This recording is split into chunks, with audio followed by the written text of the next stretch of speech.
The massive chamber on Zephyria Prime hummed with the voices of 1,000 different species. Representatives from across the galaxy gathered for the annual meeting of the Galactic Council. The air shimmered with translation fields as creatures of all shapes and sizes discussed the fate of emerging civilizations. Ambassador Vrextel of the Dominion stood at the center platform, his forearms gesturing dismissively at the holographic display floating before him. The image showed a small blue planet orbiting a yellow star in what the galaxy considered a backwater system. Honored council members, Vrextel began, his voice carrying easily through the chamber's acoustics, we present to you the species known as humans from the Sol System. Our scouts have observed them for 50 of their years, and the assessment is clear. They pose no threat to galactic order. The hologram shifted to show primitive rockets launching from Earth's surface, their chemical engines producing trails of fire and smoke. Several council members chittered in amusement. The Kethmori representative, a tall being with crystalline features, spoke up. Those are their fastest ships? How do they even reach their own moon with such basic technology? Vrextel's mandibles clicked in what passed for laughter among his species. Indeed, Councillor Zephyrim. Their fastest vessel takes months to reach their nearest planetary neighbor. They have barely established a few small outposts in their own system. Our slowest cargo ships move 100 times faster. The display changed again, showing images of human cities, vehicles, and military forces. The assembled aliens studied the footage with the casual interest of adults watching children play with toys. What of their military capabilities? Asked another counselor, her tentacles writhing with curiosity. Laughably primitive, Vrextel replied. They still use chemical explosives and metal projectiles. Their most powerful weapons are fusion bombs that can barely destroy a single city. Our standard planetary defense systems could stop their entire nuclear arsenal without difficulty. Meanwhile, 37 light-years away, Captain Jake Morrison stood on the bridge of the exploration vessel New Horizon. The ship had been humanity's pride for the past 5 years, representing the pinnacle of human engineering and determination. Jake had commanded her through dozens of missions to the outer planets, mapping asteroid fields and testing new technologies. Captain, called out Lieutenant Kate Johnson from the communications station, we're receiving a priority transmission from Luna Station. Admiral Rodriguez wants to speak with you immediately. Jake nodded and walked to his private quarters. The secure communication link activated, showing the stern face of Admiral Lisa Rodriguez. Her expression was grim, and Jake could see the stress lines around her eyes. Jake, we've got a situation. Long-range sensors have detected massive objects entering our solar system. They're not natural, and they're not ours. Jake felt his stomach drop. This was the moment every human had feared since the first radio telescopes went silent decades ago. How many ships, Admiral? 47 confirmed contacts, with more arriving every hour. The largest is the size of Manhattan. They're maintaining position at the edge of our system, but they're clearly waiting for something. Back on Luna Station, Dr. Peter Sullivan hunched over his workstation, analyzing the sensor data streaming in from observation posts throughout the system. His team of scientists worked frantically, trying to understand the technology they were seeing. The energy signatures are unlike anything we've encountered, Peter muttered to his assistant, Dr. Alex Turner. Their ships don't seem to have any visible propulsion, yet they're maintaining perfect formation across millions of kilometers. Alex pulled up another display showing the alien vessels. Look at the hull composition, Peter. Our scanners can barely penetrate their outer armor. Whatever they're made of, it's not on our periodic table. Deep beneath the Rocky Mountains, Colonel Ryan Brooks sat in a reinforced bunker that officially didn't exist. The facility, known only as Site 7, monitored threats to human civilization. Ryan had been waiting for this day for 20 years. Colonel, his aide, Lieutenant Commander Nina Walsh, approached with a tablet. The Council is making their move. We're receiving reports of first contact protocols being transmitted from the alien fleet. Ryan studied the data, his weathered face showing no emotion. Any word from Director Carter? He's en route to the Luna facility. All shadow protocols are green and ready for activation on your order. The alien message reached Earth 3 hours later. It was broadcast simultaneously on every frequency, translated into every human language. The voice that spoke was calm, almost bored. Inhabitants of the third planet of the Sol system, you are hereby notified of your incorporation into the Galactic Dominion. Your species has been evaluated and found suitable for controlled development under our guidance. On the bridge of the New Horizon, Jake listened to the broadcast with growing anger. The alien voice continued with casual indifference. You have 3 options. First, accept protectorate status and submit to our administration. Second, relocate your population to designated worlds where you will be supervised and protected. Third, resist and face standard pacification procedures. The message ended with coordinates for a meeting point near Jupiter. Humanity had 72 hours to decide. Admiral Rodriguez convened an emergency session of Earth Command. Military leaders, scientists, and politicians gathered in the secure conference room beneath Luna Station. The debate was heated but brief. "We can't fight them," argued General Tom Parker, studying the tactical displays. "Their technology is centuries ahead of ours. One of their ships could probably destroy our entire fleet." Dr. Sullivan disagreed. "We don't know their capabilities for certain. Our sensors are barely scratching the surface of their technology." "Exactly my point," General Parker replied. "We're fighting blind against an enemy that's been watching us for decades." Colonel Brooks joined the meeting via secure link from Site 7. His voice was steady as he spoke. "With respect, General, we're not as helpless as they think. The shadow programs have been preparing for this scenario." Admiral Rodriguez looked around the table at the assembled leaders. "Colonel, are you saying we have options they don't know about?" "I'm saying they've been watching the wrong humanity, Admiral. The one they see is the one we wanted them to see." On the alien flagship Eternal Conquest, Commander Thexmore reviewed the human response with amusement. His species had conquered 47 worlds using the same approach. The primitive civilizations always chose submission or relocation. None had ever chosen the third option. "Sir," his tactical officer reported, "the humans are requesting a meeting. They want to discuss terms." Thexmore's 6 eyes glittered with satisfaction. "As expected, schedule the meeting for tomorrow. This should be concluded quickly." Back on Earth, Jake Morrison received new orders that changed everything. The New Horizon was to represent humanity at the meeting, but she would not be going alone. As Jake read the mission parameters, he realized that everything he thought he knew about human space capabilities was wrong. "Captain," Kate Johnson called out, "we're receiving docking clearance from Luna Station. There's a Colonel Brooks requesting permission to come aboard." Jake authorized the docking, wondering what role this mysterious colonel would play in humanity's fate. As the docking tube connected, he couldn't shake the feeling that the next few hours would determine whether humanity survived as a free species or became another footnote in the galaxy's history of conquest.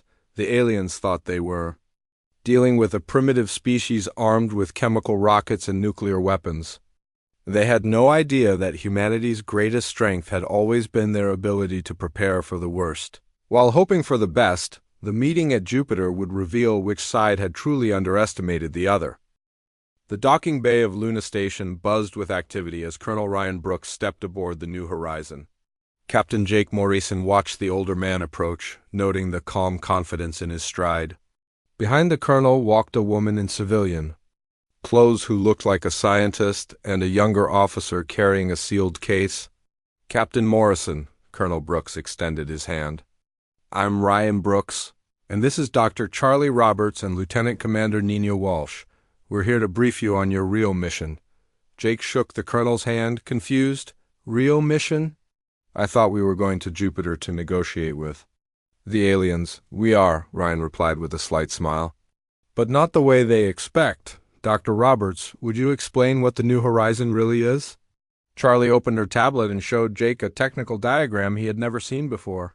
"Captain, your ship isn't what you think it is. For the past 5 years, while you've been running exploration missions, We've been upgrading your vessel with experimental technology. Jake stared at the diagram showing his ship's internal structure. Hidden weapon systems, advanced shields, and a power core that looked nothing like the fusion reactor he thought he was commanding. This is impossible. I would have noticed these modifications. Not if they were designed to be invisible, Nina Walsh spoke up. Every time the New Horizon docked for maintenance, we made improvements. The additional systems were built into spaces you never access, disguised as normal ship components. Meanwhile, in the asteroid belt between Mars and Jupiter, something that looked like a mining operation was changing. The massive rock designated as asteroid 2157 Alpha had been hollowed out over the past 15 years by automated systems.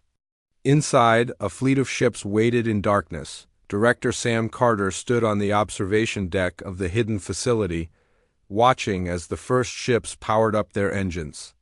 The vessels were sleek and deadly, nothing like the bulky exploration ships the galaxy had observed. Each one carried technology that humanity had developed in secret, far from alien eyes. "Status report," Sam called to his chief engineer, Maria Santos. "All 36 ships are ready for deployment," Maria replied, checking her displays. "The Titan-class vessels are fully armed and their crews are standing by. The stealth systems are operating at full capacity. What about the other facilities?" "Series. Station reports ready.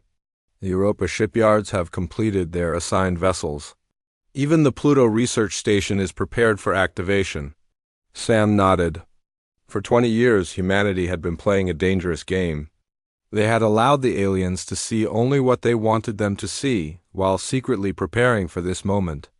Every mining operation, every research station, every seemingly innocent space facility had been part of a massive deception. Back on the New Horizon, Dr. Roberts continued her explanation. "The technology we've installed comes from multiple sources. Some of it is our own advanced research, kept secret from the public. Some comes from analysis of alien artifacts we've recovered over the years." Jake's eyes widened. "Alien artifacts? What artifacts?" Colonel Brooks answered. "The galaxy isn't as careful as they think. Over the past 50 years, we've recovered debris from their ships, studied their technology, and learned their weaknesses. Every piece of wreckage, every discarded component, every energy signature we could capture has been analyzed. The fusion core in your ship," Charlie explained, "is actually a hybrid design. It uses principles we learned from alien power systems, but improved with human engineering. Your ship can now outrun and outfight anything the aliens have seen from us." On the alien flagship Eternal Conquest, Commander Dexmore prepared for the meeting with the humans. His tactical officers had analyzed the approaching human ship and found it exactly what they expected, a primitive vessel with basic propulsion and no visible weapons.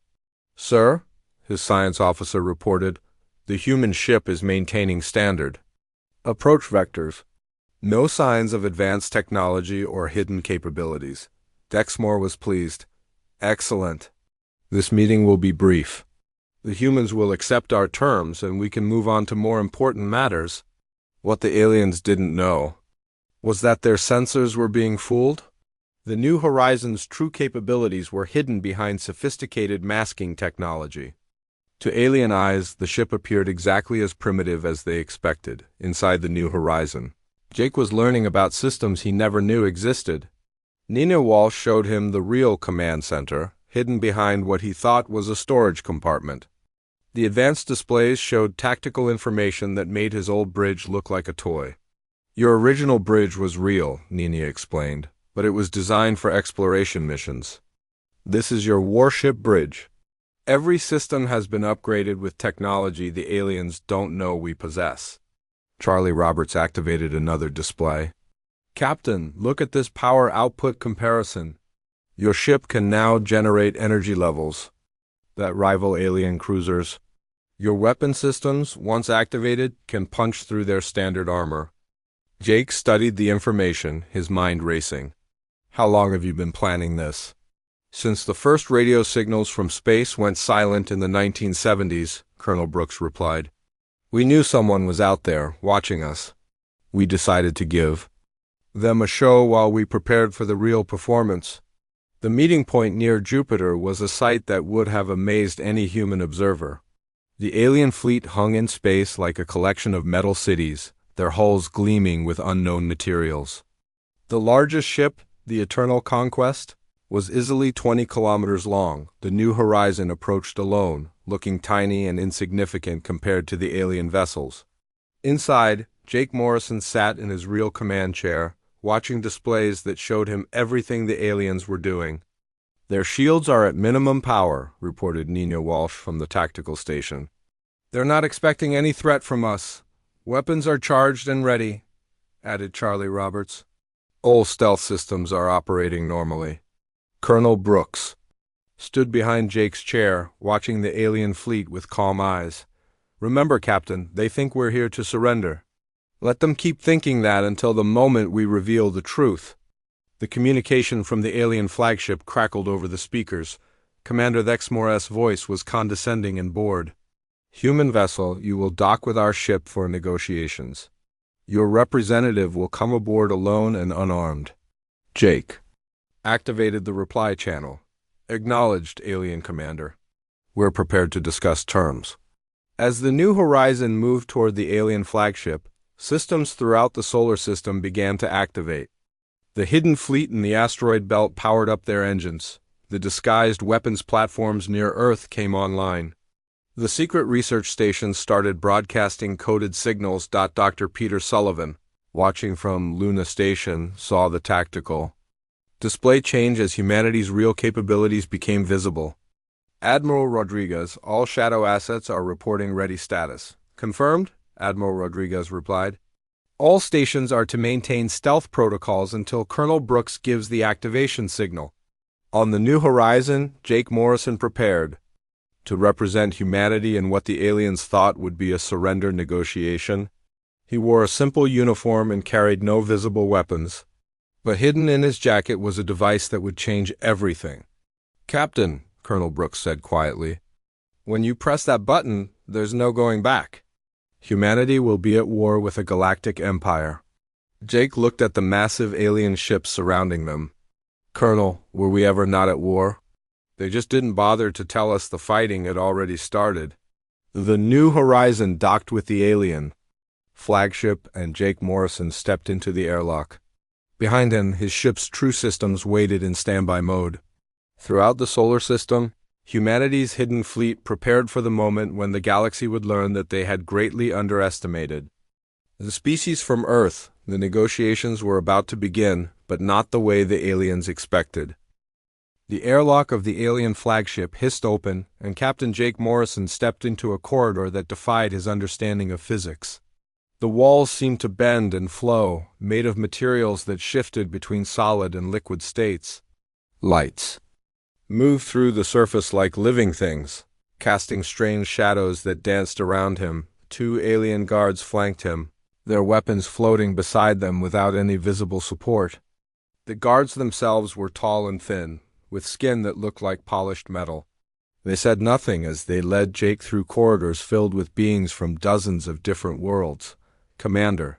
Thexmore waited in a chamber that could have held a football stadium. The alien commander stood on a raised platform, his 6 eyes studying Jake with obvious amusement.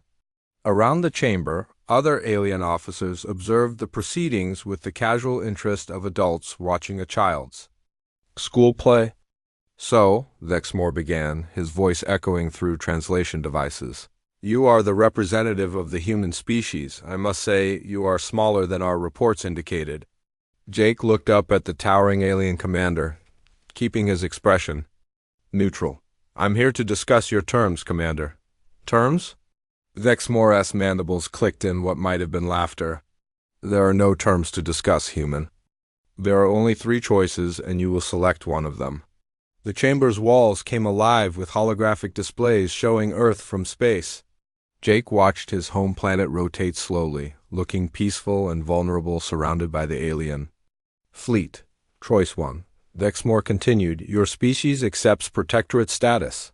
We will manage your world's resources and guide your development. Your people will be fed, housed, and protected, but all decisions will be made by us." A new display showed human cities with alien structures towering above them. The images looked like paradise to some, but Jake saw them for what they were: a beautiful prison. Choice 2, we relocate your entire population to worlds we have prepared for you. These worlds are suitable for human life, but they are far from your current system. You will be supervised and cared for, but you will never return to Earth. The display changed to show alien worlds with human settlements. The people in the images looked healthy and happy, but Jake noticed they were all wearing identical clothing and living in identical houses, another kind of prison. Choice 3, Dexmore's voice became cold. You resist our generous offer and face standard pacification procedures. This choice results in the elimination of your species and the conversion of your world for our use. The final display showed what had happened to worlds that chose resistance. Barren landscapes, empty cities, and alien facilities rising from the ashes of civilizations that had dared to fight back. Jake listened to it all with growing anger, but he kept his voice steady. And if we need time to consider these options, time? Dexmore seemed genuinely surprised. Human, you have no bargaining position. Your entire species could be eliminated by a single one of our ships. What possible reason could you have for delay? Because, Jake said quietly, reaching into his jacket, you haven't seen what we're really capable of. He pressed the button on the device Colonel Brooks had given him throughout the solar system. Everything changed in an instant. The New Horizons hull began to shift and reconfigure. Weapon systems emerged from hidden compartments. The ship's true power core came online, generating energy signatures that made the alien sensors scream warnings. In seconds, the small exploration vessel transformed into something that looked like it belonged in an alien fleet. But the New Horizon was not alone. From the asteroid belt, 36 warships decloaked simultaneously. The Titan-class vessels were massive, each one bristling with weapons that had been designed specifically to fight alien technology. Their hulls were sleek and deadly, painted in colors that seemed to absorb light itself. Near Earth, the moon's surface opened like a flower. Hidden beneath the lunar rock, weapon platforms rose into space. Each platform was the size of a city block, armed with cannons that could punch holes through alien armor. The platforms that had been disguised as communication arrays revealed their true purpose as they tracked alien ships. The planet itself came alive with defenses. Orbital stations that had appeared to be simple research facilities unveiled massive weapon systems. The space elevators that connected Earth to orbit were revealed to be more than transportation devices. They were the support structures for a planetary defense grid on the bridge of the Eternal Conquest. Alarms began sounding throughout the ship. The tactical officer stared at his displays in disbelief. Sir, we're detecting massive energy signatures throughout the system. The humans have ships we never detected. Weapons platforms are powering up across multiple locations. Commander Dexmore's 6 eyes widened as he processed the information. Impossible. Our scouts have monitored this system for 50 years. There were no signs of advanced military technology. Sir, another officer called out, the human ship docked to our hull is not what it appeared to be. It's generating power levels that match our cruiser-class vessels. Its weapon systems are fully armed and targeting our bridge. In the conference chamber, Jake Morrison stood calmly as chaos erupted around him. The alien officers were shouting in dozens of languages, their translation devices struggling to keep up with the panic. Commander Dexmore's attention was divided between the humans standing before him and the tactical displays showing the true scope of humanity's military capabilities. You have been watching us for 50 years, Jake said, his voice carrying clearly through the chamber, but you've been watching the wrong things. You saw our chemical rockets and missed our real ships. You counted our nuclear weapons and ignored our real defenses. This is impossible, Dexmore snarled, his composure finally cracking. No species developed such technology without our knowledge. Our surveillance systems are perfect. Your surveillance systems are excellent, Jake agreed. That's why we made sure you saw exactly what we wanted you to see. Every rocket launch, every space station, Every military exercise, all of it was performed for your benefit while we built our real capabilities in secret. The displays in the chamber now showed the human fleet in full deployment. The alien officers watched in growing horror as more and more ships appeared on their sensors. The primitive species they had come to conquer was revealing military technology that rivaled their own. You want to know how we did it? Jake continued, enjoying the shocked expressions around him. We started with the assumption that someone was watching us. Every piece of technology we developed publicly was designed to look primitive while we worked on the real advances in secret. On the New Horizon, Lieutenant Commander Nina Walsh watched the alien fleet's response with professional interest. They're trying to raise shields and charge weapons, but they're moving too slowly. They weren't prepared for a fight. Colonel Brooks smiled grimly. They've been conquering worlds for centuries, but they've never faced an enemy that knew they were coming. Every species they've encountered was surprised by first contact. We've had 50 years to prepare. Throughout the solar system, the human fleet moved with precision that spoke of years of practice. The aliens had superior numbers, but the humans had superior preparation. Every human ship knew its target, every weapon platform had calculated firing solutions, every tactical system had been programmed for this exact scenario. Commander Thexmore, Jake said, his voice now carrying the authority of someone who held all the cards, I believe it's time to discuss new terms. But this time, humanity will be making the demands. The alien commander's mandibles clicked rapidly as he processed the situation. For the first time in his long career, he faced an enemy that had turned the tables completely. The predator had become the prey, and the prey had revealed itself to be the true predator all along. The battle for Earth was about to begin, but it would not be the one-sided slaughter the aliens had expected. The first shot of the war came from the human battleship Retribution, hidden in the shadow of Europa. Captain Tony Garcia had been waiting for this moment for 3 years, ever since his ship had been secretly commissioned. The massive particle beam lanced across space and struck the alien destroyer Void Render, punching through its shields like they were made of paper. Direct hit, reported his weapons officer, Lieutenant Paul Garcia, Tony's son who had followed his father into the military. The alien ship's main reactor is offline. Target their command ship next, Tony ordered. Show them what happens when they threaten Earth. Across the solar system, the battle erupted simultaneously. The human fleet had trained for this exact scenario, and every captain knew their role. The aliens had superior numbers, but they were scattered and unprepared. Their formations were designed for intimidation, not combat on the New Horizon. Now revealed as the advanced warship she truly was, Nina Walsh coordinated the attack on the alien flagship.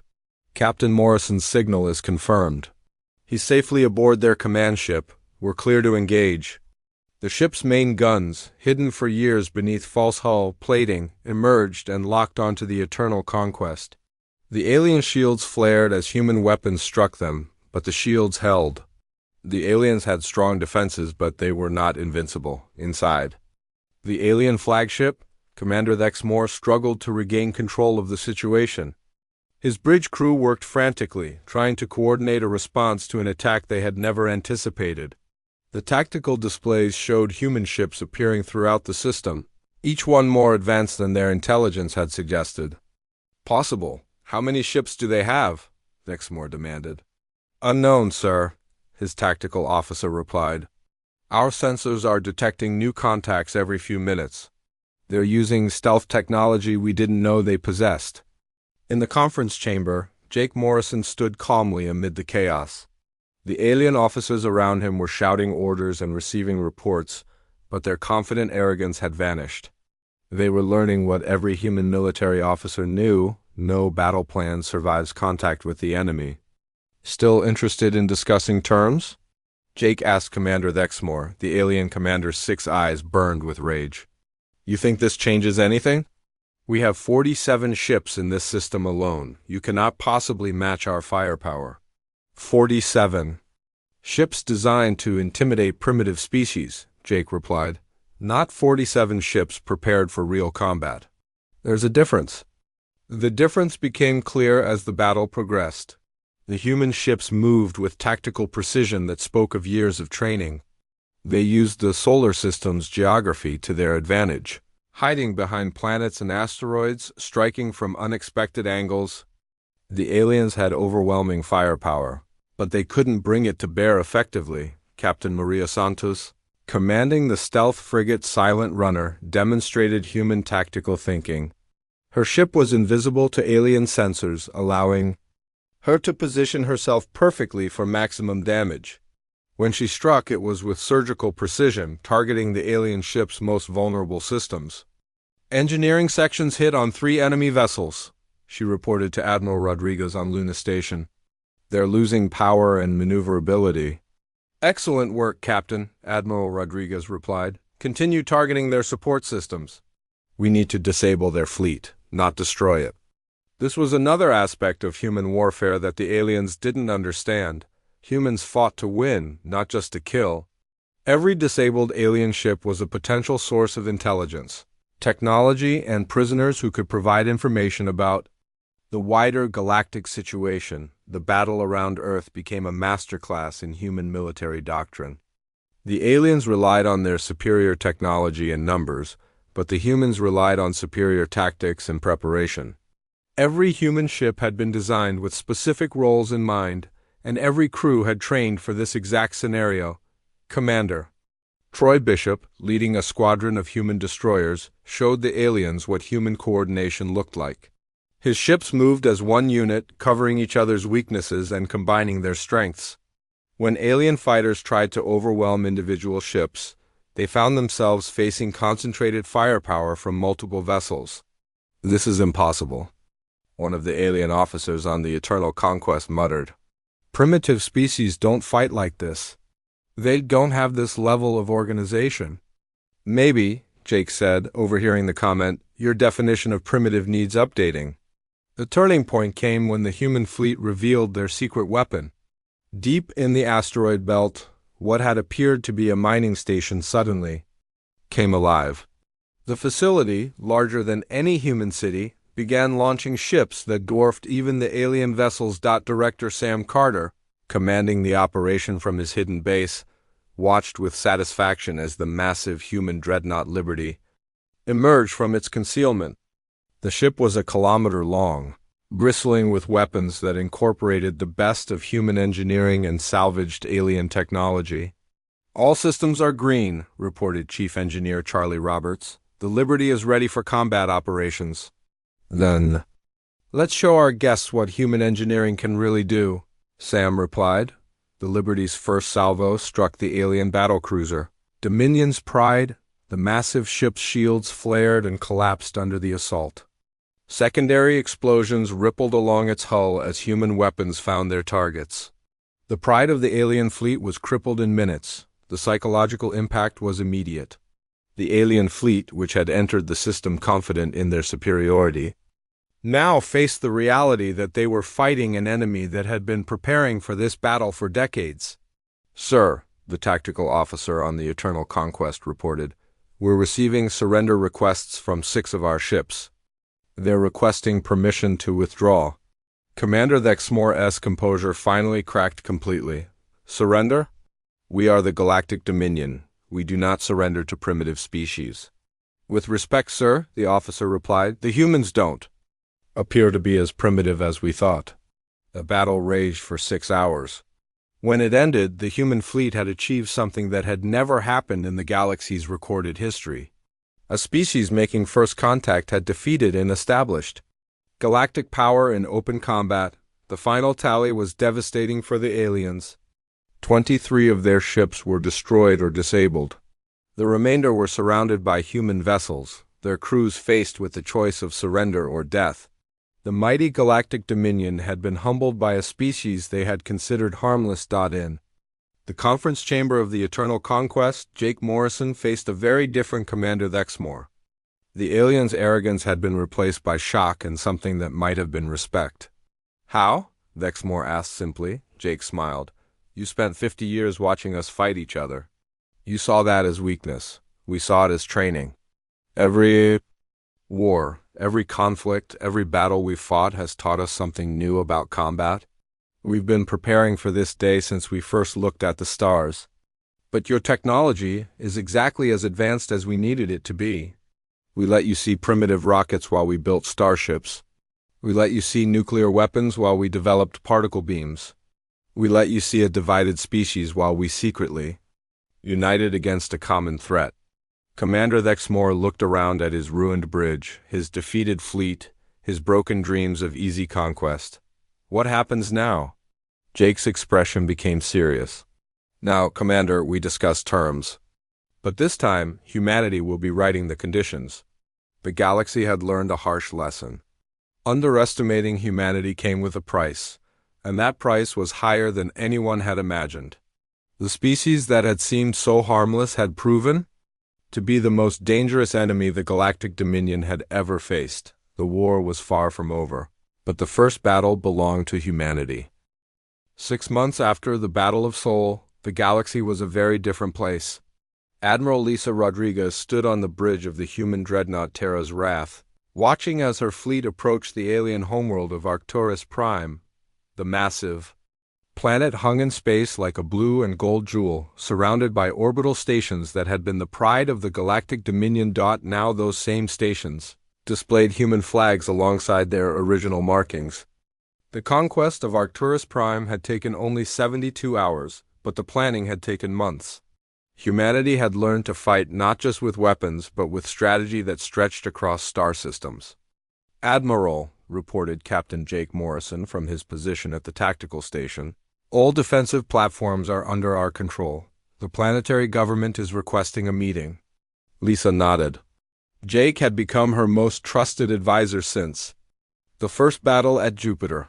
His experience dealing with aliens had proven invaluable as humanity expanded across the galaxy. "Tell them we'll meet in the old Dominion Council chambers. It seems appropriate." On the planet below, the alien leaders who had once ruled dozens of worlds now waited nervously for their human conquerors. Ambassador Vrextel, who had once dismissed humanity as harmless, now served as the primary liaison between his people and their new rulers. The irony was not lost on anyone. The council chambers that had once echoed with the confident voices of galactic conquerors now hosted very different discussions. Representatives from conquered alien worlds sat alongside human commanders, working out the details of the new galactic order. "The terms are simple," Colonel Ryan Brooks explained to the assembled aliens. "Full reparations for the attempted destruction of humanity. 50 worlds to be transferred to human control. Complete access to all Dominion technology and star charts." The alien representatives shifted uncomfortably. What humanity was demanding was unprecedented in galactic history. No species had ever made such demands of the Dominion. But then again, no species had ever defeated them so completely. 50 worlds is impossible," protested Counselor Zephyrim, his crystalline features reflecting the chamber's lights. "That represents nearly a quarter of our territory." "The same territory you plan to take from us," Jake Morrison replied calmly. "Consider it a lesson in consequences." Dr. Charlie Roberts, now serving as humanity's chief technology officer, had been busy studying captured alien systems. Her teams had reverse-engineered Dominion technology with a speed that amazed even the aliens themselves. Human ships now incorporated the best of both civilizations, creating vessels that surpassed anything the galaxy had seen. "We've completed analysis of their hyperdrive systems," Charlie reported to Admiral Rodriguez. "Our new ships can travel twice as fast as anything in their fleet. We can reach any point in Dominion space before they can respond." The speed of human adaptation had become legendary across the galaxy. Species that had taken centuries to master space travel watched as humans absorbed and improved upon alien technology in mere months. It was a demonstration of human intelligence that terrified their former enemies. Captain Tony Garcia commanded the human garrison on Kepler 442b, the first alien world to fall under human control. The transition had been surprisingly smooth. The alien colonists, expecting the same brutal treatment they had given to conquered species, were surprised by human fairness. "The humans are not what we expected," reported one of the alien administrators to his superiors. "They have not enslaved us or destroyed our culture. They simply expect us to follow their laws and contribute to their war effort." This approach puzzled the aliens. Throughout their history, conquest had meant subjugation and exploitation. The humans seemed content to rule through cooperation rather than fear. It was a concept that challenged everything the galaxy thought it knew about warfare and governance. The war continued across dozens of star systems. But it was no longer the desperate struggle humanity had fought in Sol. Now it was a methodical campaign of conquest that demonstrated human military superiority at every turn. Alien fleets that had once been considered invincible found themselves outmatched by human tactics and technology. Captain Maria Santos led the attack on the Dominion shipyards at Vega. Her stealth fleet struck without warning, capturing the massive facilities intact. Within weeks, the shipyards were producing human vessels, their output increased by human efficiency improvements. "Production is up 30%, reported Chief Engineer Alex Turner. "The alien workers are actually more productive under human management. They seem to respond well to clear objectives and fair treatment." This was another revelation that shook the galactic community. Humans didn't just conquer worlds. They improved them. The economy of every human-controlled system grew. Stronger, the population became more productive, and the standard of living increased. It was conquest through competence rather than cruelty. On the bridge of Terra's Wrath, Admiral Rodriguez received the latest intelligence reports from across human space. The data painted a picture of rapid expansion and consolidation that would have seemed impossible just a year ago. "We now control 43 worlds," reported Intelligence Officer Nina Walsh. "Our fleet has grown to over 300 ships, most of them incorporating hybrid human-alien technology. More importantly, we've established trade relationships with 12 independent species that were previously dominated by the Dominion." The galaxy's political landscape was reshaping itself around humanity's success. Species that had been forced to submit to Dominion rule now looked to humans as potential liberators. The balance of power that had existed for millennia was crumbling. In the research facilities on Europa, Dr. Peter Sullivan worked with teams of both human and alien scientists. The collaboration had produced technological advances that neither species could have achieved alone. Human creativity combined with alien knowledge was pushing the boundaries of what was possible. "We've successfully tested the new fusion drive system," Peter reported to Director Sam Carter. "Ships equipped with these drives can cross the galaxy in months rather than years.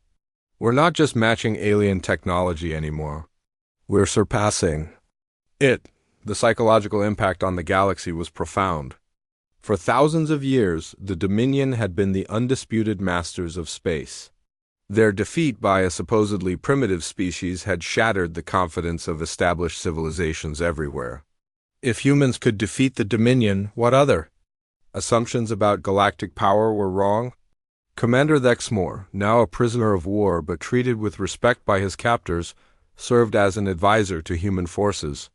His knowledge of Dominion tactics and strategies had proven invaluable in planning further campaigns. The arrangement would have been unthinkable under Dominion rule, but humans had a different approach to defeated enemies. "Your species continues to surprise us," Thexmore admitted to Jake Morrison during one of their strategy sessions. "You could have destroyed us completely, but instead you offer cooperation." "Why?" Jake considered the question carefully. "Because destruction would have been wasteful. We didn't fight this war to eliminate other species. We fought it to secure our place in the galaxy. Now that we have that place, we want to build something better than what came before." The final chapter of the war came when the last Dominion fleet surrendered at the Battle of Proxima Centauri. The once mighty empire that had ruled the galaxy for millennia had fallen to a species they had considered insignificant. The victory was total and undeniable. In the months that followed, the new galactic order took shape. Humanity established the Terran Federation, incorporating both human worlds and willing alien partners. The old system of conquest and exploitation was replaced by one based on cooperation and mutual benefit. Ambassador Vrextel, now serving as a liaison officer in the new government, reflected on how completely the galaxy had changed. "We thought we were encountering a primitive species," he admitted to his human colleagues.